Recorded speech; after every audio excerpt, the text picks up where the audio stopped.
नमस्कार, आप देख रहे हैं खबरें अभी तक। मैं हूं आरती देशवाल। स्वागत है आप सभी का हमारे खास कार्यक्रम 1 मिनट पूरी रिपोर्ट में। सबसे पहले हम बात कर रहे हैं अंतरराष्ट्रीय खबर की। खबर श्रीलंका से है, जहां पर की अर्थव्यवस्था दिवालियेपन के कागार पर आ चुकी है। लेकिन अब श्रीलंका पर संकट और ज्यादा गहरा हो गया है। यहां तक कि अब श्रीलंका में सोशल मीडिया को ब्लैकआउट कर दिया गया है इमरजेंसी के हालात में। देखिए,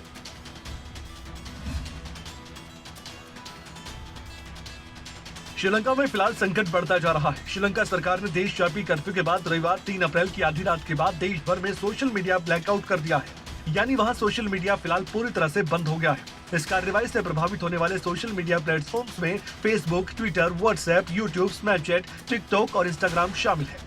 रविवार को प्रस्तावित विरोध से पहले ही सरकार ने शनिवार से सोमवार तक 36 घंटे के कर्फ्यू की घोषणा भी की थी, क्योंकि देश को गंभीर बिजली संकट और बढ़ती महंगाई का सामना करना पड़ रहा है। एमनेस्टी इंटरनेशनल ने एक बयान में ये भी कहा कि इमरजेंसी घोषित करने के पीछे फ्रीडम ऑफ एसोसिएशन, असेंबल और आंदोलन के अधिकार पर रोक लगाने का इरादा नजर आता है। शुक्रवार को श्रीलंका के राष्ट्रपति गोतबाया राजपक्षे एक एक्स्ट्रा ऑर्डिनरी गैजेट जारी करके श्रीलंका में तत्काल प्रभाव से इमरजेंसी घोषित कर चुके हैं। श्रीलंका में विदेशी मुद्रा की कमी के कारण हालात खराब हुए हैं और सरकार ईंधन आयात के भुगतान के लिए विदेशी मुद्रा को सुरक्षित करने में हाथ पैर मार रही है। अब ऐसे में क्या श्रीलंका के हालात सुधरते हैं, आने वाला वक्त बताएगा।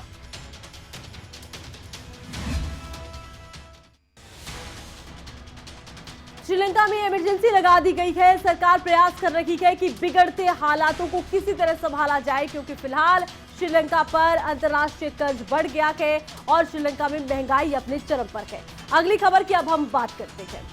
पाकिस्तान में हर तरफ अविश्वास की चर्चा है। पाकिस्तान के प्रधानमंत्री इमरान खान अपना विश्वास लगभग खो चुके हैं। ऐसे में अब दिलचस्प बात यह है कि इमरान खान की गिरफ्तारी की चर्चाओं का बाजार गर्म नजर आता है। देखिए,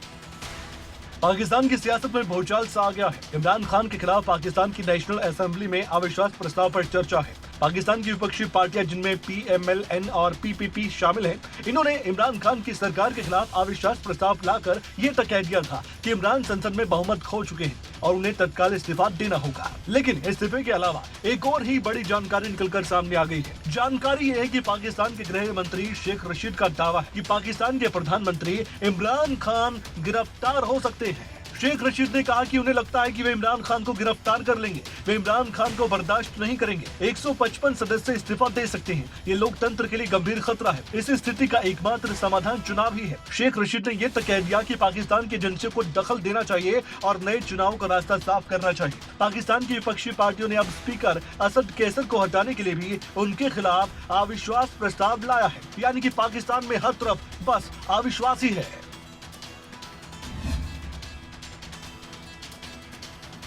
इमरान खान अपनी पार्टी और अपनी सरकार दोनों पर से नियंत्रण खोते जा रहे हैं।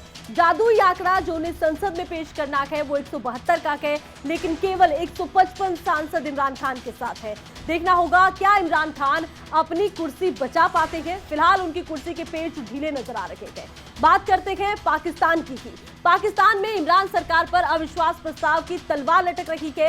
इसी बीच पाकिस्तान के पूर्व पीएम नवाज शरीफ, जो कि लंदन में रहते हैं, उन पर एक हमला हुआ है और इस हमले के बाद इस हमले के तार जोड़े गए हैं इमरान खान की पार्टी से और अब इमरान खान की गिरफ्तारी तक की मांग कर दी गई है। देखिए,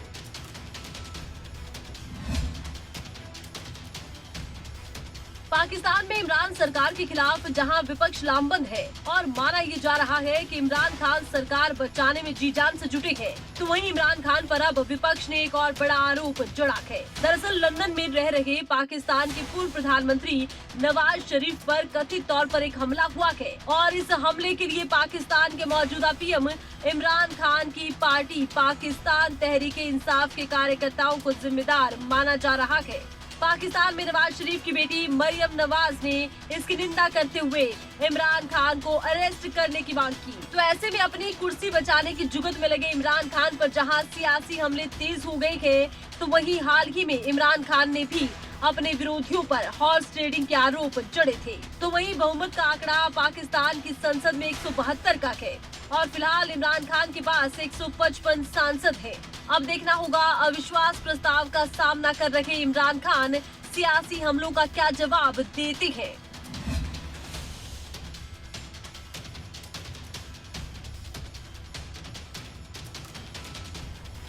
इमरान खान अपनी पार्टी और अपनी सरकार दोनों पर से नियंत्रण लगभग खो चुके हैं, क्योंकि उनके ऐसे सांसद हैं जो काफी दिनों से लापता बताए जाते हैं, क्योंकि ये वो सांसद हैं जिनको लेकर इमरान खान ने आरोप लगाया था कि इन्हें खरीद लिया गया है, ये हॉर्स ट्रेडिंग के शिकार हो गए हैं।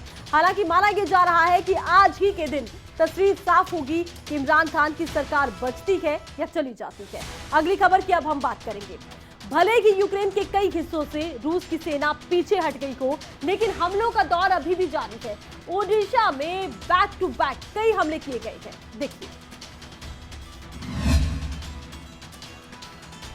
यूक्रेन के कई प्रमुख शहरों से रूस की सेना पीछे हटने लगी है, लेकिन अभी भी कई इलाकों में गोलीबारी और हमले जारी हैं। समाचार एजेंसी AFP के मुताबिक रविवार सुबह यूक्रेन के दक्षिण पश्चिम शहर ओडेशा में सिलसिलेवार तरीके से धमाके हुए। स्थानीय समय के मुताबिक ये धमाके सुबह 6 बजे हुए। धमाकों के बाद आसमान में काला धुआं उठते हुए देखा गया। यूक्रेन के रणनीतिक काला सागर बंदरगाह के एक औद्योगिक हिस्से में स्पष्ट रूप से आग की लपटों को उड़ते हुए देखा गया। तस्वीरों में देखा गया कि काला धुआं पूरे आसमान में फैला हुआ है। वहीं यूक्रेन की सेना रूसी सेना द्वारा विस्फोटक छोड़े जाने के डर के बीच शनिवार को कीव के उत्तरी क्षेत्र पर फिर से कब्जा जमाने के लिए सावधानी पूर्वक आगे बढ़ी। यूक्रेन के राष्ट्रपति जेलेंस्की ने आगाह किया कि इलाकों को छोड़कर जा रही रूसी सेना हथियार छोड़कर और यहां तक कि शवों को छोड़कर नागरिकों के लिए विध्वंसकारी स्थिति पैदा कर रही है। यूक्रेन के सैनिकों ने बूचा शहर में तैनाती संभाली और वो होस्टोमेल में एंटोनोव हवाई अड्डे के प्रवेश द्वार पर तैनात है। यानी हालात अभी सामान्य पूरी तरह से नहीं हुए हैं।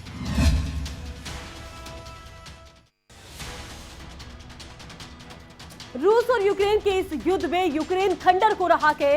रूस पर अंतर्राष्ट्रीय स्तर पर इतने ज्यादा प्रतिबंध लगा दिए गए हैं कि रूस का जो व्यापार है वो बुरी तरह से प्रभावित हो गया है। दोनों देशों ने अभी तक की जंग में बहुत कुछ गंवा दिया है और बहुत कुछ दांव पर लगा दिया है।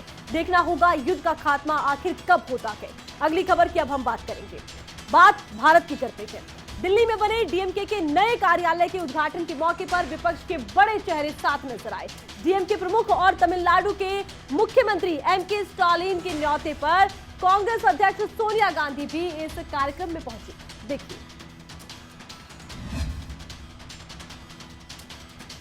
दिल्ली के दीनदयाल उपाध्याय मार्ग पर बने डीएमके के नए कार्यालय के उद्घाटन के मौके पर विपक्ष के कई बड़े चेहरे एक साथ नजर आए। डीएमके प्रमुख और तमिलनाडु के मुख्यमंत्री एमके स्टालिन के न्योते पर कांग्रेस अध्यक्ष सोनिया गांधी, समाजवादी पार्टी के अध्यक्ष अखिलेश यादव, सीपीएम महासचिव सीताराम येचुरी, सीपीआई महासचिव डी राजा जैसे बड़े चेहरे डीएमके कार्यालय पहुंचे। इसके अलावा टीएमसी, टीडीपी, टीआरएस समेत कई बड़े दलों के नेता यहां पर हाजिरी लगाने पहुंचे। पिछले साल एनडीए से अलग हुए अकाली दल की नेता हरसिमरत कौर बादल भी समारोह में पहुंची थी। कांग्रेस अध्यक्ष सोनिया गांधी काफी समय से बेहद कम ही ऐसे सार्वजनिक कार्यक्रमों में नजर आती हैं। ऐसे में उनका डीएमके दफ्तर के उद्घाटन के मौके पर पहुंचना बताता है कि कांग्रेस और यूपीए के लिए डीएमके की कितनी अहमियत है, खासतौर पर तब जब एनसीपी जैसे पुरानी सहयोगी कांग्रेस से यूपीए का नेतृत्व शरद पवार को सौंपने की मांग कर रहे हैं।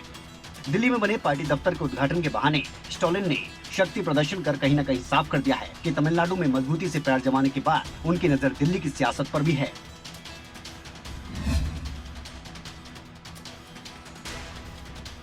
इस कार्यक्रम में सोनिया गांधी का पहुंचना माना जा रहा है कि कई सियासी मायनों में महत्वपूर्ण है। अब देखना होगा आने वाले दिनों में सियासत क्या रुख बदलती है, क्योंकि फिलहाल कांग्रेस अपने आप को लेकर भी मंथन कर रही है और सहयोगियों को लेकर भी मंथन का दौर देखा गया है। अगली खबर की अब हम बात करेंगे। नेपाल के प्रधानमंत्री शेर बहादुर देउबा अपने दल के साथ आज वाराणसी पहुंचे। नेपाल पीएम का सीएम योगी ने स्वागत किया। देखिए। भारत के 3 दिवसीय दौरे पर नेपाल के प्रधानमंत्री शेर बहादुर देउबा पहुंचे और रविवार को वाराणसी भी पहुंचे। यहां उत्तर प्रदेश के मुख्यमंत्री योगी आदित्यनाथ ने उनका स्वागत किया। नेपाल के प्रधानमंत्री के स्वागत के लिए वाराणसी को शानदार तरीके से सजाया गया। अपने भारत दौरे के तीसरे दिन शेर बहादुर ने इससे पहले दिल्ली में पीएम मोदी से मुलाकात भी की थी।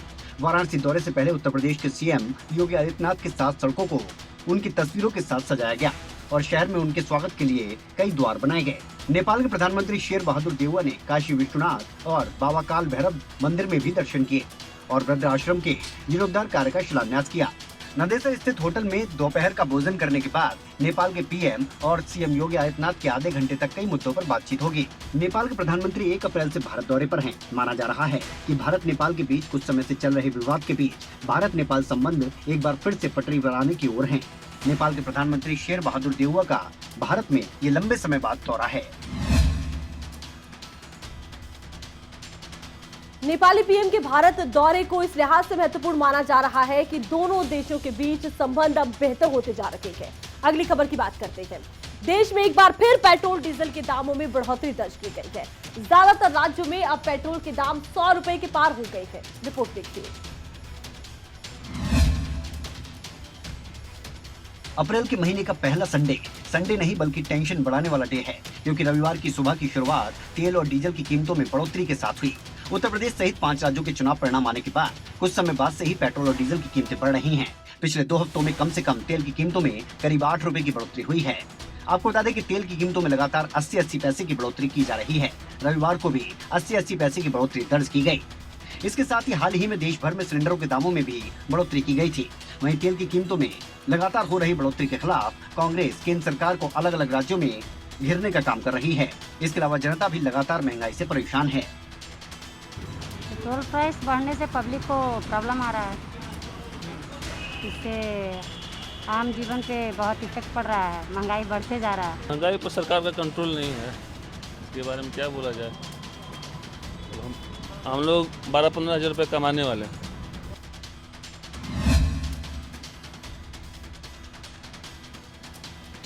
तो महंगाई लगातार बढ़ रही है। ऐसे में आम आदमी की जेब पर सीधा असर पड़ रहा है। अगली खबर की बात करते हैं, कोरोना की बात करते हैं। भारत में तेजी से फैलने वाली कोरोना महामारी में लगातार गिरावट दर्ज की जा रही है। ऐसे में राजधानी दिल्ली के बाद अब हरियाणा में भी मास्क पर से पाबंदी हटा दी गई है। यानी कि अब मास्क अगर नहीं पहना है तो चालान नहीं होगा। देखिए।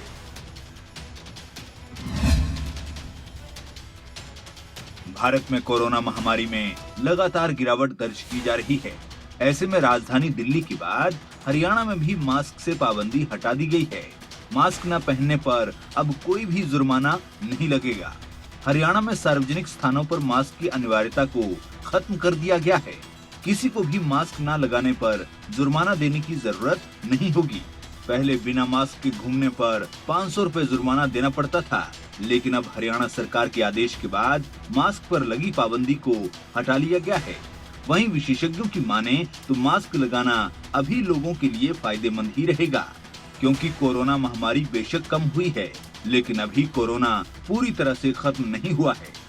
ऐसे में कानूनी तौर पर आम जनता को बेशक राहत मिली है, लेकिन मास्क लगाना फिलहाल जनता के लिए फायदेमंद ही रहेगा। हरियाणा सरकार के कोरोना पाबंदियों में ढील देने के बाद लोगों को काफी राहत मिली है।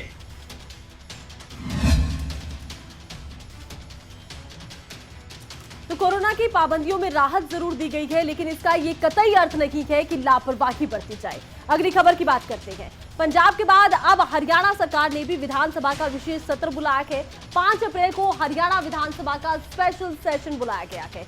चंडीगढ़ के मुद्दे पर इस विशेष सत्र में पंजाब सरकार के प्रस्ताव के खिलाफ एक निंदा प्रस्ताव लाया जाएगा। देखिए।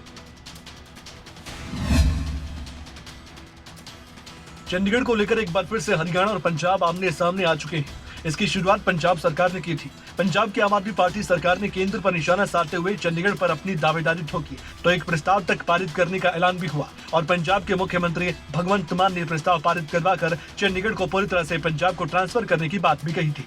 अब बात राजधानी चंडीगढ़ की थी, तो ऐसे में हरियाणा के मुख्यमंत्री मनोहर लाल भी कहां चुप बैठने वाले थे। इस प्रस्ताव को बेमतलब करार दिया और एक तरफा प्रस्ताव बताया गया और दूसरे मुद्दों पर भी बातचीत कर मसला हल करने की सलाह दी गई। अब ऐसे में पंजाब सरकार को जवाब देने के लिए हरियाणा विधानसभा का विशेष सत्र भी बुलाया गया है। राजधानी चंडीगढ़ के मुद्दे पर स्पेशल सेशन बुलाया गया है।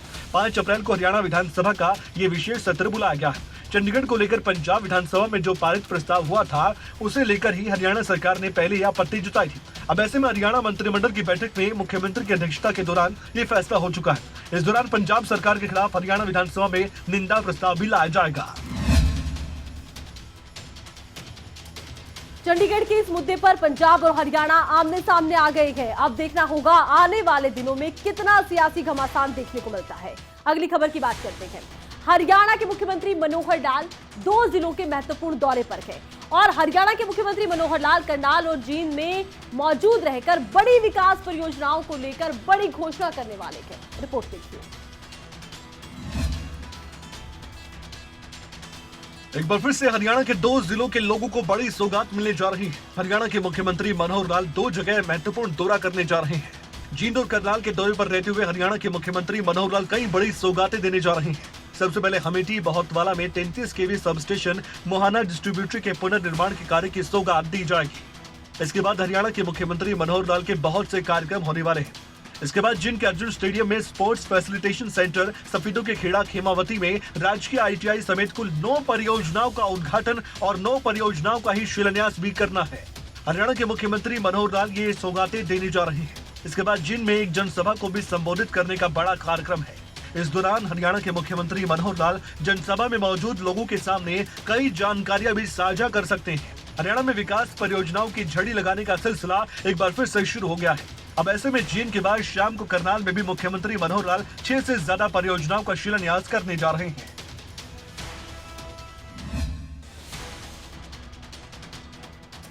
मुख्यमंत्री मनोहर लाल के दौरों के साथ ही प्रदेशवासियों को करोड़ों की सौगात मिलने वाली है। अगली खबर की बात करते हैं। मैया के नवरात्रों में खाया जाने वाला कुट्टू का आटा लोगों की सेहत पर भारी पड़ रहा है, जी का जंजाल बन रहा है, क्योंकि नवरात्र में लोग व्रत करते हैं, कुट्टू के आटे से बनने वाले पकवान खाते हैं और कुट्टू का आटा खाने से लोगों की तबीयत खराब हो रही है। रिपोर्ट देखिए। इन दिनों देश भर में मां के नवरात्रे चल रही हैं और हिंदू धर्म के लोग माता के नवरात्रों में 9 दिन तक व्रत रखकर मां के सामने मनोकामना पूर्ण करने की प्रार्थना करते हैं। लेकिन नवरात्र के दौरान कई जगहों से कुट्टू का आटा खाने से लोगों की तबीयत खराब होने की खबरें भी आ रही है। अंबाला में भी कुट्टू का आटा खाने से 49 लोगों की हालत बिगड़ गई। सभी को अस्पताल में भर्ती करवाया गया, जहां उनका इलाज चल रहा है।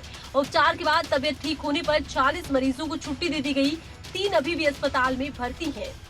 वहीं दूसरी तरफ यमुनानगर में भी दर्जनों लोग कुट्टू का आटा खाने से बीमार हो गए, जिनको की अस्पताल में भर्ती करवाया गया। लेकिन कुछ लोगों की हालत ज्यादा खराब बताई जा रही है। लोगों का आरोप है कि दुकानदार कुट्टू के आटे में पुराना आटा मिलाकर बेच रहा है, जिससे लोग बीमार पड़ रहे हैं। लोगों की जिला प्रशासन से मांग है कि लोगों की जिंदगियों से खिलवाड़ करने वाले दुकानदारों के खिलाफ सख्त कार्रवाई की जाए।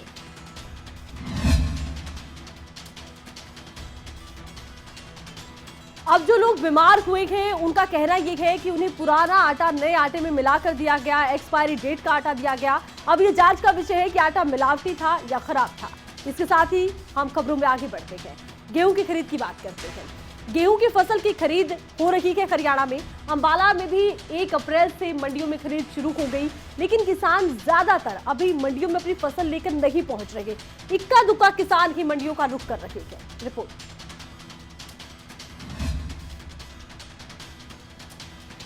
हरियाणा में गेहूं और सरसों की खरीद शुरू हो चुकी है।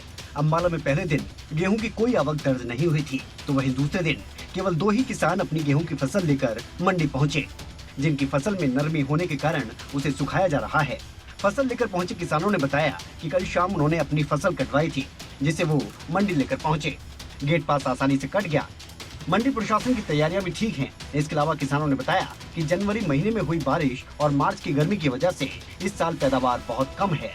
वहीं कुछ किसानों ने सरकार से खराब हुई फसल का जल्द मुआवजा देने की भी मांग की। बस्ता तो पानी पी की तो कोई दिक्कत नहीं आई जी, वैसे तो ठीक है। बाकी कणक सूखने डाली हुई है, देखो कपड़ा ही कराएंगे, थोड़ी नमी बोल देगा, नमी कैसी पैदावार। वहीं अंबाला मंडी सेक्रेटरी ने बताया कि शनिवार को 2 ही पास काटे गए। मंडी में सभी तैयारियां पूरी हैं और किसानों को कोई दिक्कत नहीं आने दी जाएगी। शुरुआत के दिनों में खरीद की रफ्तार काफी सुस्त नजर आ रही है। उम्मीद है कि जल्द ही ज्यादातर किसान अपनी फसल लेकर मंडियों तक पहुंचेंगे। अब मंडियों में किसान बड़ी ही कम संख्या में पहुंच रहे हैं। हालांकि उम्मीद है कि आने वाले दिनों में किसानों की संख्या मंडियों में बढ़ेगी, क्योंकि फिलहाल कुछ ऐसे किसान हैं जो अपनी फसल कटाई में जुटे हैं। अगली खबर की बात करते हैं। मुख्यमंत्री उत्तराखंड के पुष्कर सिंह धामी आज चंपावत जनपद के बनबसा नगर पहुंचे, जहां मुख्यमंत्री ने एक जनसभा को संबोधित किया। रिपोर्ट।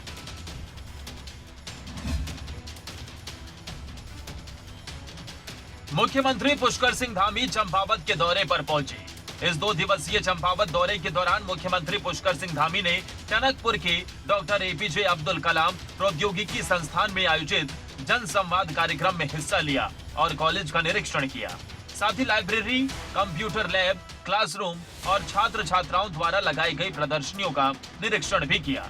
जनसंवाद कार्यक्रम के दौरान मुख्यमंत्री धामी ने विभिन्न क्षेत्रों से संबंधित समस्याओं को सुना और उनके निराकरण हेतु संबंधित अधिकारियों को दिशा निर्देश दिए।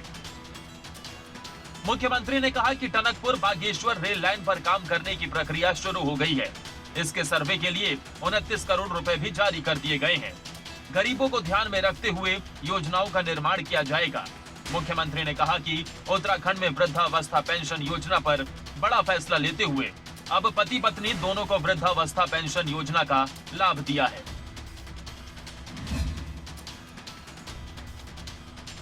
पुष्कर सिंह धामी अपने दूसरे कार्यकाल में एक्टिव मोड में नजर आ रहे हैं। लगातार जनसंपर्क अभियान भी चला रहे हैं। अगली खबर की बात करते हैं। बिलासपुर में 2 अलग अलग सड़क हादसों में 6 वाहनों की आपस में टक्कर हो गई, जिसमें कई लोग घायल हुए हैं। और ये खबर सामने आई है कि ट्रैफिक नियमों की अवहेलना के चलते ये हादसे हुए।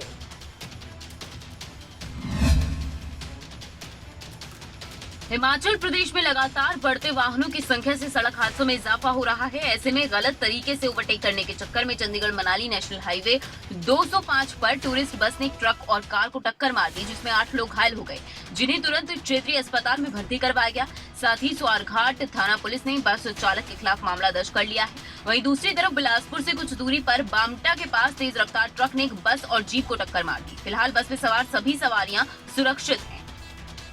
ये 2:30 बजे के थाना पर सूचना मिली थी कि वे बनेड़ शिव मंदिर के पास एक बस और ट्रक का एक्सीडेंट हुआ है, जिस पर मैं अपने मुलाजमानों के साथ मौके पर पहुंचा तो एक टूरिस्ट बस है जो अमृतसर से मणिकर्ण जा रही थी, जिसमें 30 आदमी सवार थे, 5 आदमी और इंक्लूड 15 लेडीज और 13 जेंट्स हैं।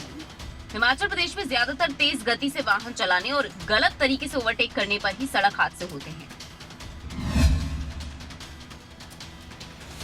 अक्सर सड़क हादसों के दौरान देखा जाता है लापरवाही किसी की होती है, भुगतना किसी को पड़ता है। इसलिए बहुत जरूरी है कि सावधानी बरती जाए। अगली खबर की अब हम बात करते हैं।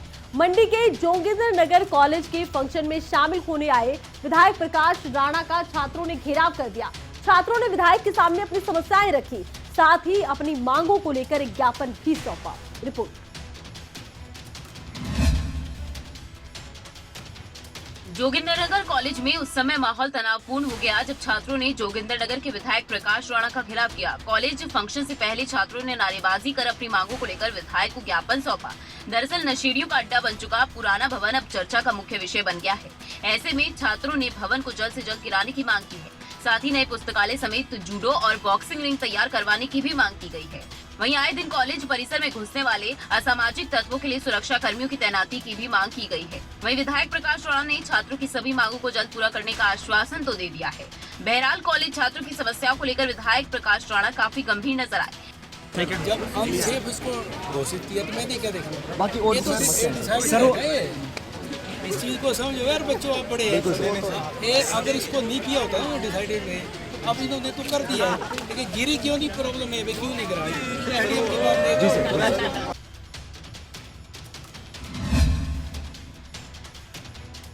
अब देखना होगा विधायक के आश्वासन के बाद समस्याओं का समाधान कब तक होता है। इसी के साथ ही 1 मिनट पूरी रिपोर्ट हमारे खास कार्यक्रम में बस इतना ही। देखते रहिए खबरें अभी तक। जय हिंद।